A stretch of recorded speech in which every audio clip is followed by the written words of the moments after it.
연락 안 한 지 오래된 사람이 있어요? 분명 소중한 사이였는데 언제부터인지 대화가 뜸해졌어요. 싸운 것도 아니에요. 서운한 것도 아니에요. 그냥 바쁘다는 이유로 하루가 지나고 한 달이 지나고 어느새 안부를 묻는 것조차 어색한 사이가 돼버린 거예요. 연락이 뜸해진 건 마음이 변한 게 아니에요. 정리된 상태를 유지하는 데는 에너지가 드는 거예요. 내가 나쁜 사람인 건지, 원래 이 정도 사이였던 건지, 그냥 잊혀지고 있는 건지, 멀어진 게 내 잘못은 아닌지 자책한 적 있다면, 관계가 느슨해질 때마다 마음 한구석이 무거웠다면 그건 당신이 아직 그 사람을 신경 쓰고 있다는 증거예요. 물리학에는 이 느슨해짐을 정확히 설명하는 법칙이 하나 있어요. 에너지를 넣지 않으면 모든 것은 흩어진다. 우주에서 가장 근본적인 법칙, 엔트로피 이야기를 오늘 해볼게요. 방을 떠올려 보세요. 청소하고 정리한 직후에는 깔끔해요. 책은 제자리에 있고 옷은 개켜져 있고 바닥은 깨끗해요. 근데 아무것도 안 해도 일주일이면 다시 어지러워져요. 누가 일부러 어지럽힌 게 아니에요. 그냥 쓰면서 자연스럽게 흩어진 거예요. 정리된 상태로 돌아가려면 반드시 힘을 써야 해요. 시간을 들이고 몸을 움직여야 하잖아요. 이건 당신 방만의 문제가 아니에요. 우주 전체가 그래요. 물리학자들은 이걸 연력학 제2법칙이라고 불러요. 에너지를 투입하지 않으면 모든 시스템은 무질서 방향으로 흐른다. 1865년 독일 물리학자 루돌프 클라우지우스가 이 현상에 이름을 붙였어요. 그는 에너지라는 단어와 최대한 비슷하게 만들고 싶었대요. 두 개념이 쌍둥이처럼 붙어 있으니까요. 그리스어로 변환을 뜻하는 말에서 엔트로피라는 단어를 만들어냈어요. 에너지는 보존되지만 쓸 수 있는 에너지는 점점 줄어든다. 클라우지우스는 논문의 마지막을 단 두 줄로 끝냈어요. 우주의 에너지는 일정하다. 우주의 엔트로피는 극대를 향한다. 물리학 역사상 가장 유명한 두 줄이에요.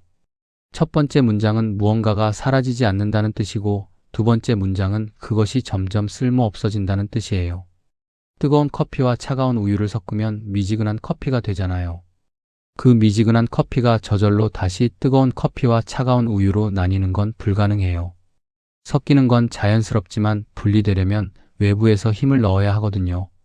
이걸 시간으로 확장하면 무서운 이야기가 돼요. 우주는 태어난 순간부터 엔트로피가 증가하고 있어요. 모든 별이 타고 모든 열이 골고루 퍼져서 어디에도 온도 차이가 없는 상태. 물리학자들은 이걸 열사라고 불러요. 아무 변화도 일어나지 않는 우주의 마지막이에요. 별도 없고 빛도 없고 움직임도 없는 완전한 균형.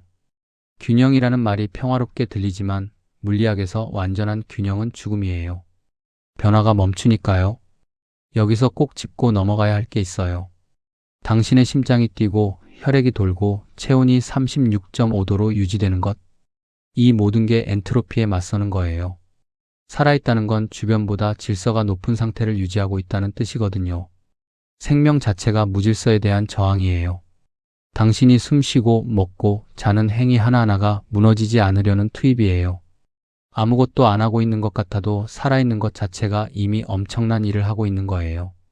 당신 몸의 기초 대사, 그러니까 가만히 누워만 있어도 쓰는 열량이 하루에 약 1400에서 1800kcal예요. 그 전부가 무질서해지지 않기 위한 비용이에요. 이 법칙이 사람 사이에서도 정확히 작동한다는 걸 당신은 이미 알고 있어요. 한때 매일 연락하던 사람, 지금은 프로필 사진만 가끔 보는 사람. 당신은 어떤가요? 지금 떠오르는 사람이 있나요? 옥스퍼드 대학의 로빈 던바 교수 연구팀이 18개월 동안 사람들의 인간관계 변화를 추적한 연구가 있어요. 고등학교에서 대학교로 전환하는 시기에 우정과 가족 유대가 어떻게 달라지는지를 관찰했어요. 결과는 놀라웠어요. 가족과의 친밀도는 만남이 줄어도 거의 변하지 않았어요. 그런데 친구와의 친밀도는 만남이 줄자 급격하게 떨어졌어요. 같은 마음인데 접촉이라는 투입이 줄어들자 우정의 질서가 흩어지기 시작한 거예요. 연구팀은 이 현상에 대해 우정을 유지하는 비용이 가족을 유지하는 비용보다 훨씬 크다고 결론 내렸어요. 가족은 혈연이라는 구조가 버텨주지만 우정은 의식적인 노력 없이는 버틸 수 없거든요. 물리학의 엔트로피 증가와 같은 구조예요. 힘을 넣지 않으면 질서가 무너져요. 가장 중요한 건 아직 말 안 했어요. 엔트로피가 증가한다는 건 모든 게 망한다는 뜻이 아니에요. 질서를 만들 수 없다는 뜻도 아니에요. 힘을 넣으면 된다는 뜻이에요. 방이 어지러워져도 치우면 돼요. 대화가 뜸해져도 먼저 한마디 건네면 돼요. 흩어지는 건 실패가 아니에요. 투입하지 않은 시간이 쌓인 거예요. 실제로 던바 교수 연구에서 노력을 늘린 사람들은 친밀도 감소가 상쇄됐어요. 여성은 대화 빈도를 늘렸을 때, 남성은 함께 활동하는 시간을 늘렸을 때 흩어짐이 멈췄어요. 방법은 달랐지만 원리는 같았어요. 힘을 넣으면 질서가 돌아와요. 여기서 하나 더 볼게요. 클라우지우스가 만든 단어를 다시 봐야 해요. 엔트로피의 어원은 흩어짐이 아니라 변환이에요. 사라진다는 뜻이 아니라 다른 형태로 바뀐다는 거예요. 매일 연락하던 친구와 1년에 한 번 보는 사이가 됐다고 해서 그 사이가 사라진 게 아닐 수도 있어요. 형태가 변환된 거예요. 뜨거운 커피가 미지근해진 것처럼 온도는 달라졌지만 에너지 자체는 어디로 가지 않았어요. 당신이 그 사람을 떠올릴 때 느끼는 그 묵직한 감정이 증거예요. 마음은 사라진 게 아니에요. 형태가 바뀐 거예요.